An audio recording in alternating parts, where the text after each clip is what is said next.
ఇది రెండో పెళ్లి. కానీ ఇది జరగాలంటే నాకు కొన్ని కండిషన్స్ ఉన్నాయి. పాయింట్ నెంబర్ 1, మన ఇద్దరి మధ్య ఏ రకమైన సంసార బంధం ఉండదు. సారీ,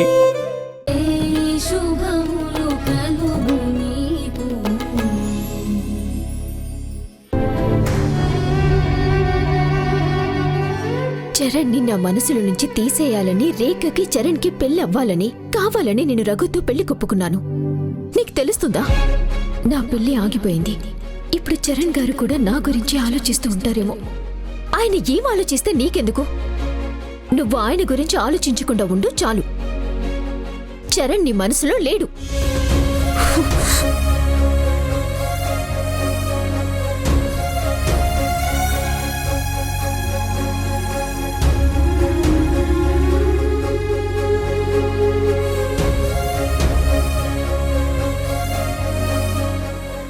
చరణ్ గురించి ఆలోచిస్తున్నావా? చరణ్ గారి గురించా? లేదమ్మా. కళ్యాణి కాదు, సునైన గురించి. కాదు, హాసిని గురించి ఆలోచిస్తున్నాను. నువ్వు చెప్పకపోయినా నీ మనసులో ఏముందో నీ మొహం చూస్తే నాకు తెలిసిపోతుంది వారాహి. అమ్మా, అసలే డిస్టర్బ్గా ఉన్నాను. నువ్వింకా నన్ను డిస్టర్బ్ చేయకు ప్లీజ్. నాకంతా అర్థమవుతోంది. ఇప్పుడు నువ్వు నీ మనసు పెట్టే గందరగోళం నుంచి బయటపడాలంటే ఏం చేయాలో నాకు తెలుసు. నేను రేపే వెళ్ళి చరణ్ గారితో మాట్లాడతాను.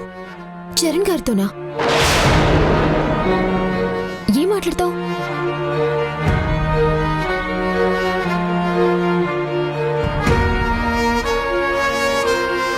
ఇంకేం మాట్లాడతాను? మీ ఇద్దరికి పెళ్లి చేయడం గురించి మాట్లాడతాను.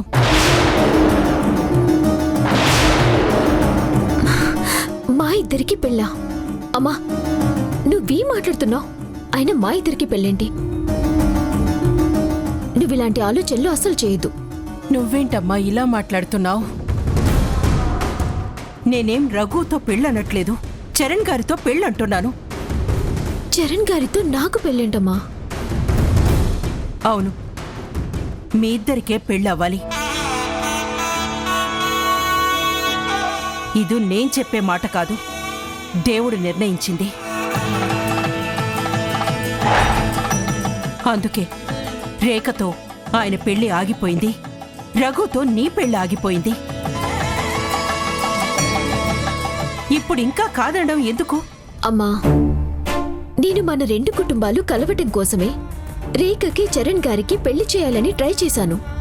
కానీ ఏదో జరిగి ఆ పెళ్లి అలా ఆగిపోయింది. అలాని వెంటనే నేను ఆయన్ని పెళ్లి చేసుకోవటానికి ఒప్పుకుంటే అసలు నా కోరికలు నిజాయితీ ఉన్నట్టు అవ్వదు. ఏదో అందర్నీ మోసం చేయటానికే నేను రఘుతో పెళ్లి కొప్పుకున్నట్టు అవుతుంది. అప్పుడు అమ్మ మన మాటలు నిజం చేసిందన్నవుతాను.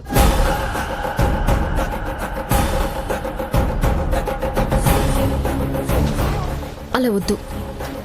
ఎప్పటికైనా చరణ్ గారు రేఖని పెళ్లి చేసుకోవాలి.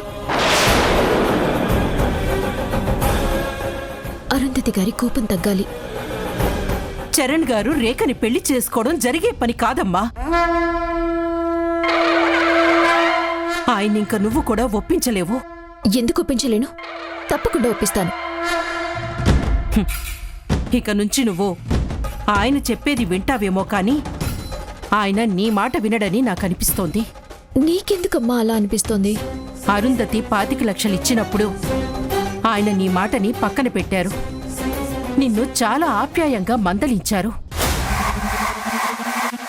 వీళ్ళని చెల్లెల జీవితాన్ని కష్టపెడతారని నువ్వేం కంగారు పడకు.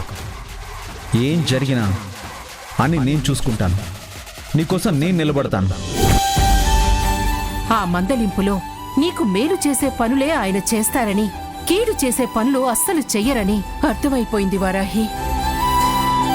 అందుకేనమ్మా ఆయన మనకిచ్చిన 25 లక్షలు ఆయనకెలాగైనా తిరిగి చేయాలి.